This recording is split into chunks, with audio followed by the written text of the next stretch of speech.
आपण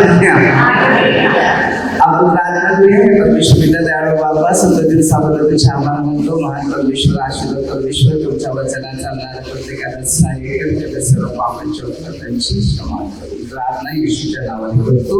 आमेन. Hallelujah. Hallelujah. आपण परमेश्वराविषयीचे अनुभव घेणार आहे की परमेश्वर शब्दात, वचनात, प्रतिरूपात असा हा एक देव होता. परंतु आजच्या काळामध्ये देवाची मानवी रीतिरिवाप्रमाणे बरेचसे देवाचे रूप झाले आहे. देवाचं रूप आहे फक्त आत्म्याचंच आहे. त्याच्यानंतर देव शरीराच्या रूपाने माणसामधून असे शब्दात बोलणारा परमेश्वर असा देव आहे. तर आपण सुरुवातीला उत्पत्तीमध्ये की परमेश्वराने जी सुरुवात केली ती शब्दाच्या द्वारेच केलेली होती.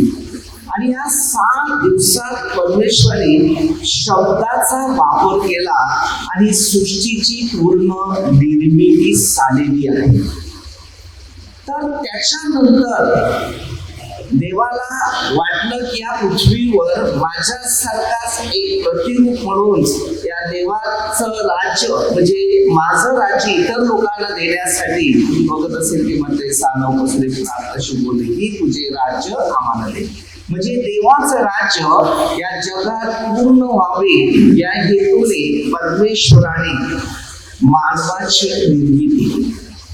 आणि त्याच निर्मितीच्या द्वारे परमेश्वराने तुम्हाला आणि मला याच परिस्थितीमध्ये निवड केलेली आहे की आपण देवाचे रूप आहे. त्याच्यानंतर मानवाची परमेश्वरी आज्ञानुसार आदामाला सांगितलं तू भौगोलिक आणि सर्व पृथ्वी सत्याखाली आहे. आणि ह्या पद्धतीने परमेश्वराचं राज्य या पृथ्वीवर चालण्याच्या प्रयत्नात सुरू झालं. परंतु तिकडे अडचण सुरू झाली. शैतान त्यांना अनेक प्रकारच्या मोहात पाडण्याचा प्रयत्न केला. आज आपण सर्व माणूस आहे, आपल्या प्रत्येकाच्या समोर 1000 प्रकारचे मोह आहे. मोह म्हणजे आपल्या पुढे असलेला शैतान. आणि हा शैतान आपल्याला मोहात पाडत असते. आणि जेव्हा परमेश्वरी नव्या करारामध्ये 6 ते 9 पासून एक प्रार्थना शिकवलेली होती की त्याच्यामध्ये पूर्ण उत्पत्तीपासून प्रकटीकरणापर्यंत मानवाचे आचार विचार कसे ठेवावे या पद्धतीची ती प्रार्थना जोडलेली आहे. आणि ह्याच्यातूनच आपण जोडले जात आहे. तर तुम्ही आणि मी जो मनुष्य देवाच्या नियमाचा वापर करतो, पालन करतो, त्याच्या मार्गानुसार चालतो, त्याला देवाचं दुसरं रूप म्हणून बोललं जातं.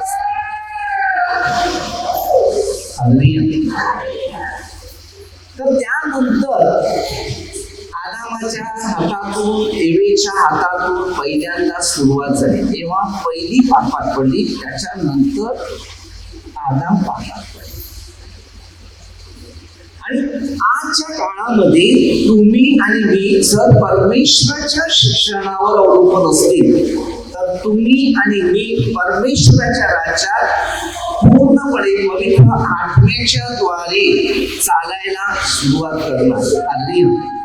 आणि तो जर पवित्र आत्मा आपल्या जीवनात जर कार्य करत असेल तर त्याच कार्यामध्ये पवित्र आत्मा आपल्याला एक सामर्थ्य प्राप्त करतो. तर मानवाने कोणत्या परमेश्वराच्या गौरवामध्ये चालावं. आता मानवाची पण निर्मिती आहे, त्याला पण लोक परमेश्वर म्हणतात, त्याला पण म्हणतात देव. परंतु सगळ्या देवापेक्षा जो श्रेष्ठ देव आहे तो स्वर्गात आहे. प्रत्येक माणूस शेवटला वरच बघतो, कारण जेव्हा बाहेर असतो तेव्हा कुठल्याच मूर्त्या आपल्या जवळ नसतात. तेव्हा प्रत्येक माणसाला पाहताना आणि बघताना तो बघतो तेव्हा वर हात करून सांगतो.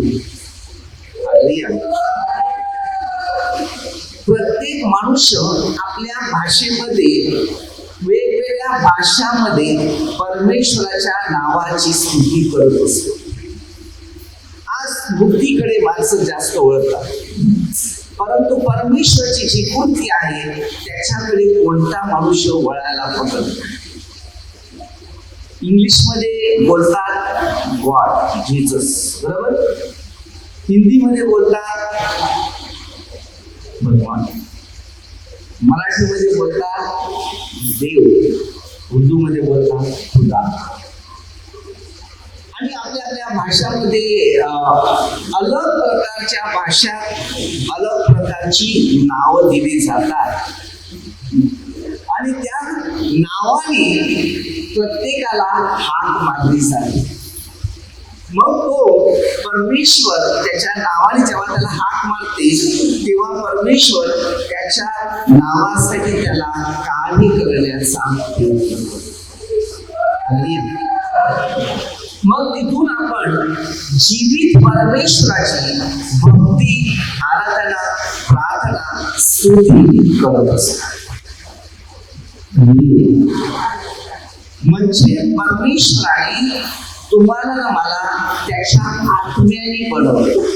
जेव्हा त्याचा आत्मा आपल्या शरीरात प्रवास करतो तेव्हा आपण देवाची सेवा करत असतो. म्हणून सुरुवातीपासून बघा, उत्पत्ती 4 अध्यायामध्ये आदामाला 2 मुलं झाली.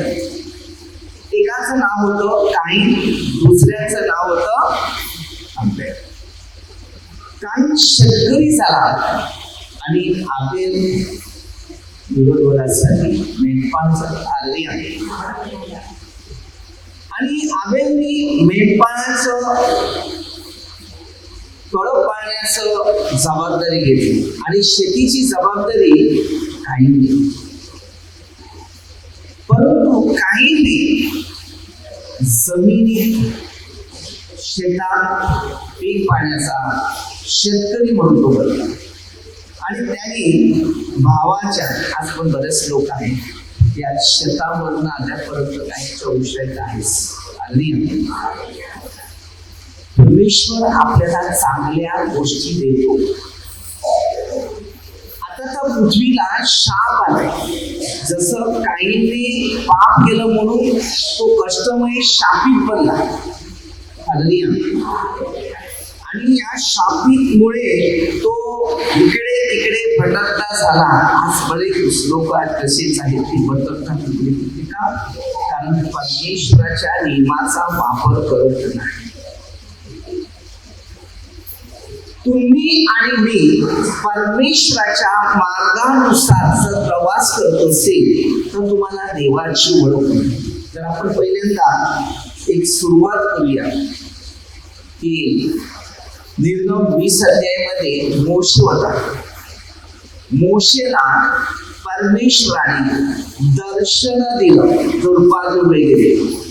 आणि हमेशा परमेश्वर मोशेला दर्शन देत होता, कारण तो जीवित परमेश्वर आहे. आणि हा परमेश्वर हमेशा मोशे बरोबर, कारण मोशे मन, लीन, नम्र हृदयाचा असल्यामुळे मोशेची जी कंडिशन होती, जी परिस्थिती होती ती देवावर विश्वासाची होती.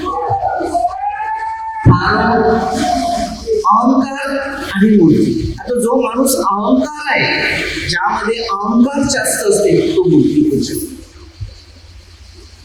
आणि जीवित परमेश्वराचे तो भक्त आहे, जो प्रार्थना करतो, त्याचं नाम लीन आणि नम्र हृदयाचं असतं. योहान 10:35 मध्ये ज्याला देवाचं वचन प्राप्त झाले त्याला देव म्हणला नाही. वचन प्राप्त झालं. ज्या माणसामध्ये दुष्टाई कार्य करते त्या माणसाच्या मनात नफरत कार्य करत असते. ज्या माणसामध्ये परमेश्वराचा आत्मा कार्य करते तो देवाची स्तुती, गौरव आणि देवाविषयी बोलत असतो.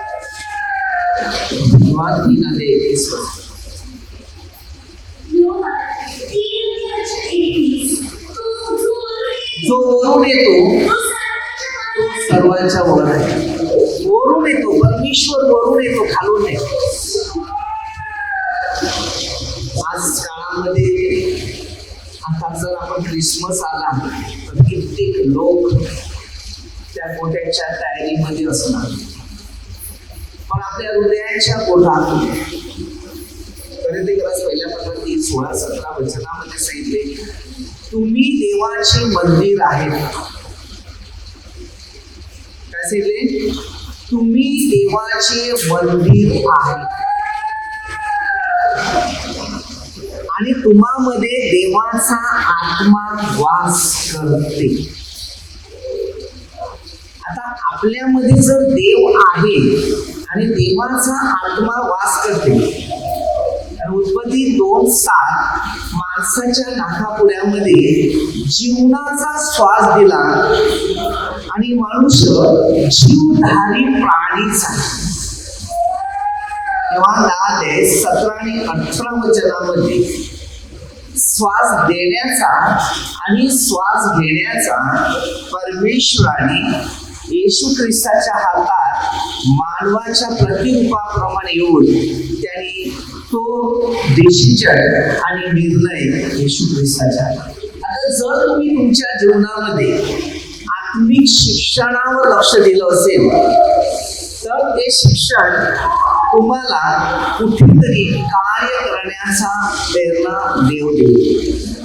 म्हणून आपण किती लोकांच्या बाबतीत आत्मिक शिक्षणाचा उदाहरणाबाबतीत बोलू शकता. कारण आत्मिक शिक्षण नसेल तर शारीरिक शिक्षण नाही. म्हणून देवाने आपल्याला मूर्तिपूजेविषयी का सांगितलं? ज्या मंदिरात परमेश्वराची सुवार्ता तोंडी नसेल तर देवाच्या गोष्टीचं ते योग्य नसेल. कारण त्यात दिलेलं आहे, तसं शास्त्रात लिहिले नाही. कारण देवाला मूर्तिपूजा आवडत नाही. निर्गम 20 अध्याय 1 ते 7 वचनामध्ये जायचं.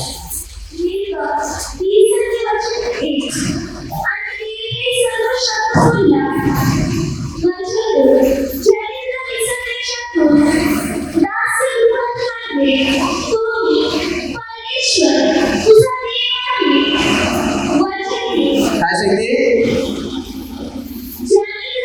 ज्याने तुला मिसर देशात, कारण मिसर देश जे होतं ते मूर्तिपूजाचं देश होत, देवाचा मान सन्मान करणारे लोक, असं त्या शास्त्राचं उदाहरण दिले. इकडे फारो आणि फारो मूर्तीच्या नादी लावण्यासाठी त्याच्या गुलामगिरीमध्ये ठेवून लोकांवर अत्याचार आणि अन्याय करत होता. पण परमेश्वर ते इस्रायली लोकांवर इतक्या मोठ्या प्रमाणे त्याच्यावर लक्ष देत होता की त्यांना इतका आशीर्वाद होता की त्यांची वस्त्र आणि त्यांच्या चपला पण जीर्ण झाल्या. जसा मनुष्य वाढत गेला तसं त्याची वस्त्र आणि चपला पण वाढत गेली. असं परमेश्वराने त्याला करून दाखवलं. कोणाला? फारोला. की तू माझ्या लोकांवर अत्याचार आणि अन्याय करतो, पण मी मात्र त्याला अत्याचार आणि अन्यायामध्ये त्याला पुढे जाऊन दिला. त्याला दासगृहातून आणले.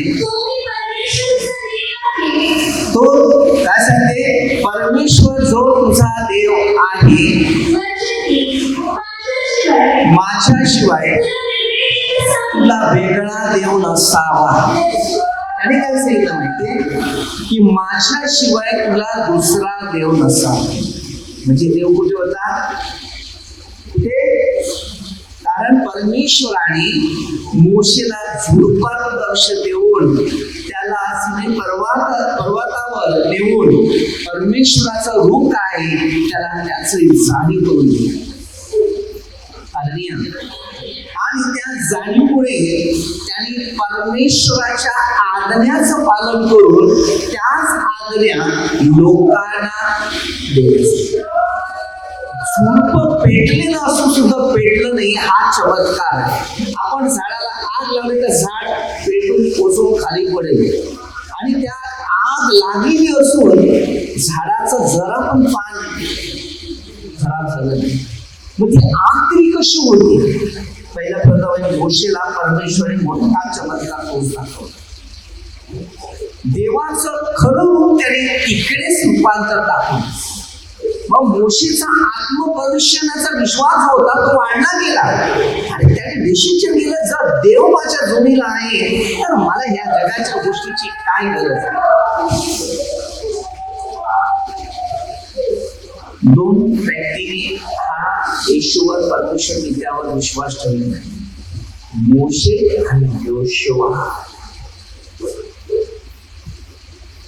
या दोघांनी डिसिजन इतकं मजबूत घेतलं की जेव्हा गरीब आहे, गरजवंत आहे, दुःखी आहे, निराशात आहे, समस्यात आहे, संकटात आहे, टेन्शन मध्ये, मानसिक तणावामध्ये, अशा लोकांवर जो मनुष्य प्रीतीने दयेने त्याला सुरक्षित देतो त्याच्याबरोबर देव. देवाचे विचार आपल्या मनात राहिले पाहिजे, आणि जशी तुमच्यामध्ये देवाचे विचारधारा मनात राहतील तर देवाचा आशीर्वाद तुमच्या भविष्यात कार्य करण्याची कृपा तुमच्यामध्ये वाढली. आज तुमचा पैसा मूर्तीकडे किती जातो हे तुम्ही कधी विचार केलाय? आणि जेव्हा मागता देवाकडे देवा दे, मग तो परमेश्वर तुमच्या गरजा पुऱ्या करतो आणि तुम्ही मूर्तीच्या गरजा पुऱ्या करता. तुमच्या प्रत्येक व्यक्तीला कसा तुमचा आशीर्वाद तुम्हाला मिळेल, कसा तुमचा धंदा पुढे जाईल, कारण पुढे कशी परिस्थिती येईल त्याच्यावर देवाचं शिक्षण होतं. गरीब आणि गरजवंत व्यक्तीला मदत करा, त्या मूर्तीला ती बेस्ट जागा. परमेश्वरी जर फुलंच काढली नव्हती झाडाला तर तुम्ही हार बनवले असते नाही. नारळ अशासाठी बनवलेले होते की आपल्या शरीराला त्याचा पाणी इतका चांगला असतो की शरीरामध्ये शक्ती तयार होते. त्या नारळाद्वारे किती प्रकारे आपल्या कुटुंबाला सुरक्षित ठेवणारी जागा आहे ते नारळ. आपण ते नारळ फोडून वेस्ट खर्च करतो, देतात टाकून पुढे. त्याच्यातून तेल बनते, त्याच्या कवचाने चमचा बनते, त्याच्या सावळीने घराला सावली मिळते, त्याच्या झाडाने त्या घराला खांब, त्या सावळीचे काड्या काढतात आणि त्याच्याने खराटे बनतात. जाळण्यापासून सगळ्या कामाला ते झाड उपयोगी आहे. म्हणून जुन्या घरामध्ये एक म्हण आहे, आमची आई आम्हाला सांगायची लहान असताना, बाबा लांबा आई झापडी झुपडी मुलं गुटुळे गुटुळ असं सांगतात. म्हणजे नारळा म्हणजे बाप ना, आईच्या धावड्या म्हणजे काय नाही सावली, आणि नारळ म्हणजे मुलं. अशा गोष्टीची पहिली थोडी निर्माण व्हायच्या झालेली आहे. तर त्याला तो किंमत देतात की हा बाप आपल्या कुटुंबाला सुरक्षित देतो. तो केवढा लांबा जरी असला तरी मोडत नाही. बघा, वादळामध्ये आता आलो तर आपल्या फॅमिलीला सांभाळतो तो, म्हणजे त्याच्या खांद्यावर सगळं कुटुंब जोडलेला जातं.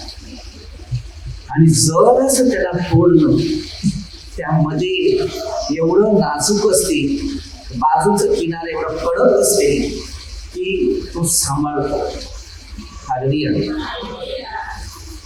प्रत्येकी व्यक्तीच्या जीवनामध्ये अनुभव आणणं, शिक्षण घेणं गरजेचं आहे.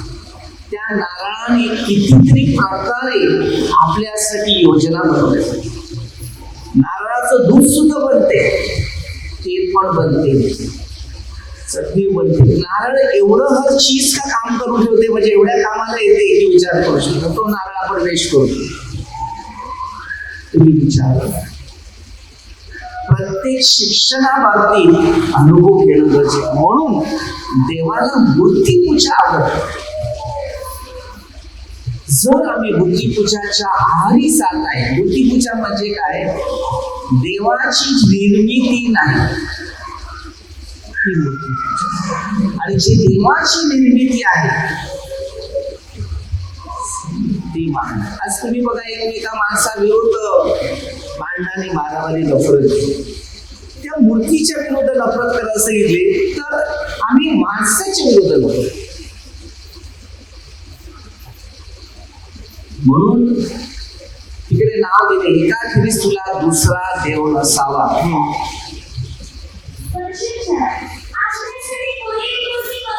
आपल्यासाठी कोरीव मूर्ती करू नकोस. बघा, वर आकाशातील, खाली पृथ्वीवरील, पृथ्वीवरच्या जलातील, कशाची पण आहे. देवाने तेव्हा सांगून ठेवलेलं होतं, पण तरी करायला लागले लोक. आज त्याला आपण बसतो, नंतर करतो, त्याची आराधना करतो, त्याची भक्ती करतो, प्रार्थना करतो, कलर केला का सगळं डाऊन केला की कुठेतरी तुटलं लागलं, मोठा लागलं का मग नेऊन कुठेतरी पाण्यात फेकून द्यायचं, झालं काम. तो देव कसा होऊ शकतो? तुम्ही स्वतः विचार करा. देवाचं नाव व्यर्थ नाही घ्यायचं. त्याला पुढे आज्ञा दिली, त्यांच्या पाया पडायचं नाही, त्याची सेवा करू नकोस. मी तुझा देव परमेश्वर विश्ववान देव आहे, ते माझा द्वेष करतात. त्यांच्या मुलांना 3ऱ्या आणि 4थ्या पिढीपर्यंत वडिलांच्या अन्यायामुळे मी शासन करतो. जे माझ्यावर प्रेम करतात, ते माझ्या आज्ञा पाळतात, अशांच्या 1000 पिढ्यांवर मी दया करतो.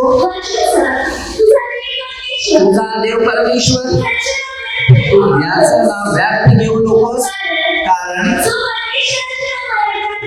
जो परमेश्वरचं नाव व्यर्थ घेईल तो त्याची गय करणार. आता तुम्ही विचार करा, जर आपण परमेश्वराचं नाव व्यर्थ घेतील तो आपली गय करणार.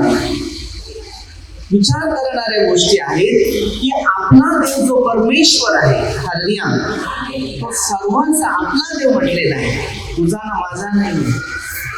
म्हणून तो सांगतो मी त्याची गय करणार नाही. तुम्ही विचार करा की परमेश्वराने आपल्यासाठी योजना दिल्या, मार्ग दिले, शिक्षण दिले, नियम दिलेले आहेत, पाळणं गरजेचं आहे. मूर्तीपूजा ही देवाला आवडते. आठवण ठेवा तुम्ही की असे परमेश्वराचे महान व्यक्ती गेलेले आहेत आणि ह्यांच्या सारखं आदर्श करणं गरजेचं आहे.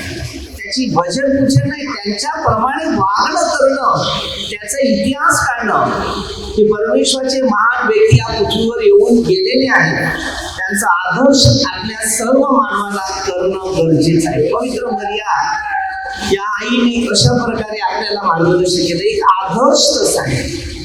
जेव्हा आम्ही देवाच्या वचनाचा अनुभव घेतो तेव्हा आम्हाला देवाच्या काही गोष्टी शिकायला मिळतात. ज्या वेळेला परमेश्वराने एक गोष्टी आपल्याला दिलेल्या आहेत अनुवाद मध्ये, कारण अनुवाद 4 अध्याय 1 ते 40 वचनापर्यंत जेव्हा तुम्ही अनुभव घेतात त्याच्यामध्ये तुम्हाला एक डिसिजन घ्यायचा आहे आणि निर्णय घ्यायचा आहे की त्याच्या परमेश्वराच्या अनुभवाचा अर्थ काय होता आणि त्याच्यानंतर त्याला परमेश्वरी कशा प्रकारे एक मार्ग, एक शिक्षण आणि एक नियम कशा पद्धतीने दिलेले आहेत ते वाचायचं.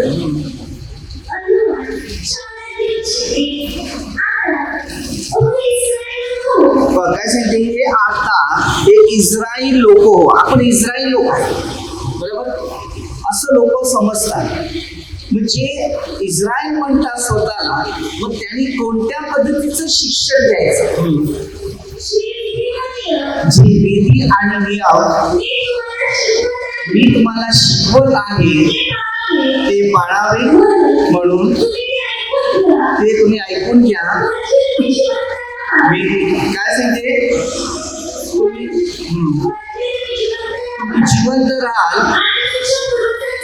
तुमचा पूर्वजाचा देव परमेश्वर. बघा आता पूर्वजाचा देव कोण? सनातन परमेश्वर. आपल्या सगळ्यांचा परमेश्वर सनातन परमेश्वर आहे. त्यानंतर ते देवाचे भक्त बनत गेले तर त्यांचे फोटो लावायला सुरुवात केली आणि फोटो लावल्यानंतर लोकांनी त्याला देवाचं रूप दाखवलं. आता तुम्ही विचार करा, अखेर लोक घरात लावतात बरोबर, बरेच फोटो लावतात, ओके, त्यांचा आदर्श करा, ते देव नाही. त्या घराला आग लागली, त्याचे फोटो जळून खाक होते. पण तो नाही, जो परमेश्वर खूप अग्नी आहे आणि तो आपल्याला भस्म करतो. म्हणून प्रत्येक शिक्षणात अनुभविक आत्मपरीक्षण करणं महत्वाचं आहे. आणि जर तुम्ही आत्मपरीक्षण करत असतील तर पवित्र आत्मा तुमच्यावर उतरेल आणि तुम्हाला सामर्थ्य प्राप्त होईल. जो देवाचा आत्मा जतपर्यंत आपल्या शरीरात, आता तुम्ही बघा रस्त्याला चालल्याने तिकडे कुठली तरी एक मूर्ती दिसली तर तुम्ही त्याला काय करणार? तेव्हा तुम्हाला देवाची आठवण येणार. पण उत्पत्ती 27 प्रत्येक मनुष्य देवाचं रूप आहे. जेव्हा एखादा माणूस देवाचा आहे, बरोबर नाही का, देवाचा आहे, त्याला तुम्ही बघतात, हा देवभक्त आहे, त्याला तुम्ही सन्मानी करू शकता, त्यात प्रवेश करून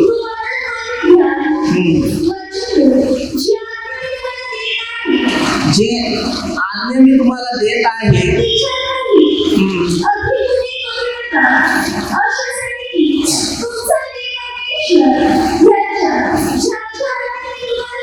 बघा काय सांगते, तुमचा देव जो परमेश्वर ज्या मी आज्ञा तुम्हाला देत आहे त्या पाळाव्या. आता जर तुम्हाला आज्ञा मिळालेला आहे त्या पाळण्याचं काम करायचं. आता आज्ञा सांगितलं त्याने पाळायला, मग परमेश्वराने दिलेले कमी दिलेले आज्ञा जेव्हा आम्हाला मिळतात तेव्हा त्या पाळायचं काम आपण करायचं.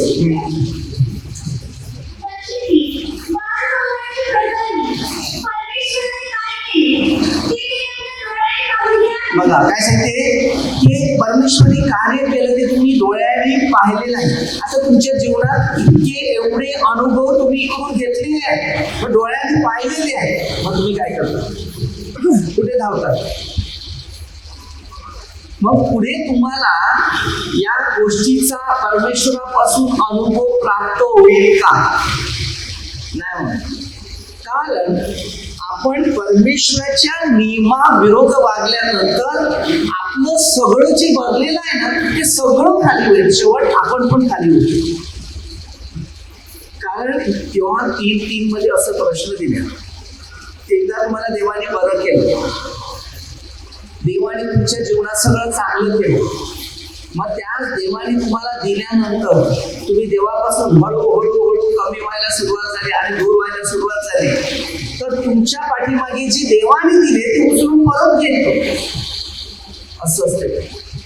मग तुम्ही शून्यात येते, परत काही नाही, अचानक सगळं काही क्षणामध्ये भस्म होऊ शकतं.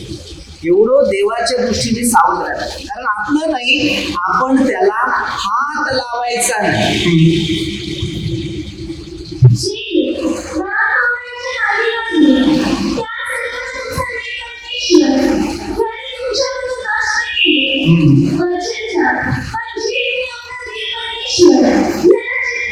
काय सांगते, तू आपला देव परमेश्वर ह्याला तुम्ही चिकटून राहिले हे सगळे आज जिवंत आहे.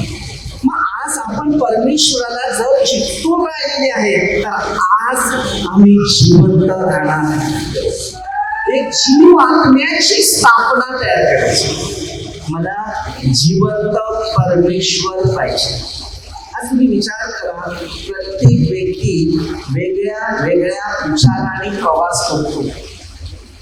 मी कधी कधी विचार करतो की आपलं शेवटचं भविष्य काय आहे.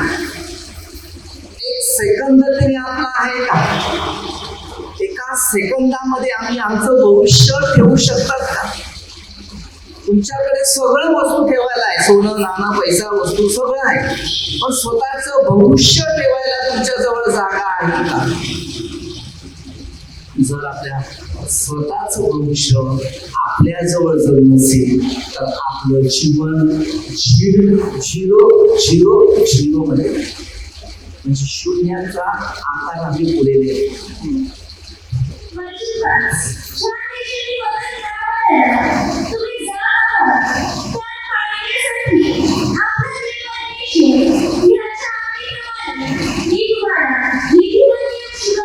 बघा, ज्या देशात तुम्ही चाललेले तिकडे काय सांगितले, तुम्हाला आज्ञा आणि नियम पाळाव्यास मी शिकवलेले आहे. आता परमेश्वराने आपल्या सगळ्यांना जिथे जाईल तिथे आज्ञा आणि नियम हे पाळाव्यास त्यांनी आपल्याला शिकवून ठेवलेलं आहे. हालेलुया. जर आपण ते शिकले नाही तर आपलं भविष्य झिरो झिरो पॉइंट मध्ये येईल. म्हणून एका खेरीस तुम्हाला दुसरा देव नसतो. आता माणसाला हातच नसले तर तो मूर्त्या कसा बनवेल? जर आपण प्रभूच्या वचनात आहे, शिक्षणात आहे, तर पुढे जाणार. आपल्याला बऱ्याच गोष्टी ऐकायच्या शिकायचं आहे, परंतु वेळ नाही. म्हणून आपल्या प्रत्येकाने शिकायचं आहे की मी मूर्तीपेक्षा जीवित देवाचा आत्मा माझ्यात आहे, त्याची मी स्तुती गौरव करत राहायचं. हमेशा आपला आत्मा आणि शरीर देवाच्या हातात द्यायचं.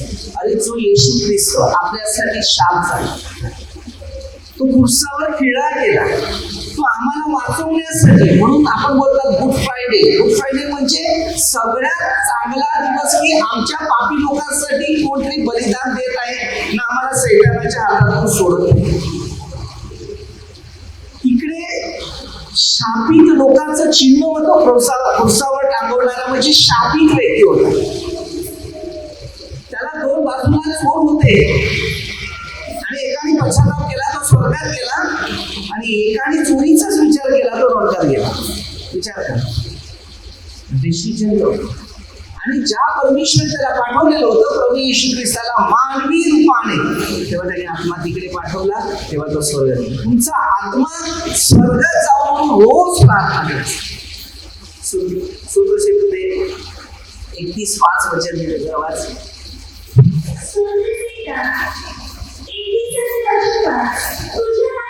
तुझ्या हाती मी आत्मा सोपविते.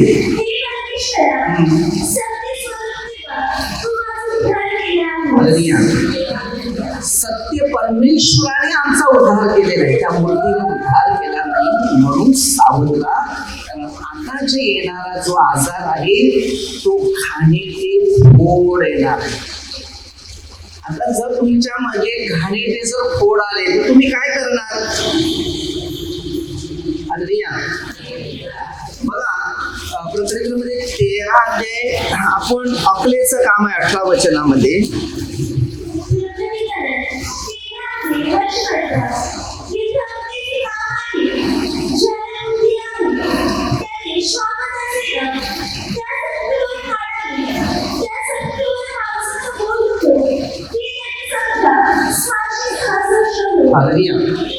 अक्कलेचं काम आहे. काय सांगितलं? अक्कलेचं काम आहे. हालेलुया.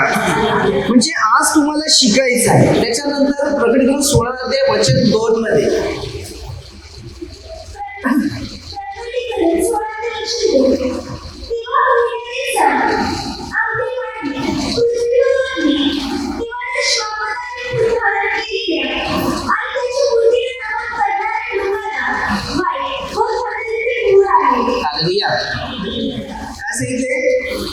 नमन करतात त्याला, तेव्हा त्यांनी सांगितलं की माणसाला घाणेटे फोड आले. तुम्ही विचार करा, शेवट काय होणार? मूर्तीला नमन करणाऱ्याची परिस्थिती शेवट हीच आहे. हे देवाचा शब्द आहे. म्हणून आपल्या सावधान वेळ. तर आपण छोटेसे एक प्रार्थना करूया. प्रत्येक मानवाला परमेश्वराचं दर्शन व्हावं, परमेश्वरची इच्छेप्रमाणे जीवन जगता यावं, परमेश्वराच्या कार्यात चालता यावं. हर मनुष्य आपल्याला परमेश्वरच्या राज्याचं प्रतिरूप आहे. त्याला प्रत्येकाला सहाय्य मिळावं. पवित्र आत्म्याचा स्पर्श विशेष प्रार्थना. ही प्रार्थना परमेश्वराच्या नावाने करतो. सर्व मध्ये प्रार्थना करतो. सर्व प्रभूचा आशीर्वाद. ही प्रार्थना येशू ख्रिस्ताच्या नावाने करतो. आनंदी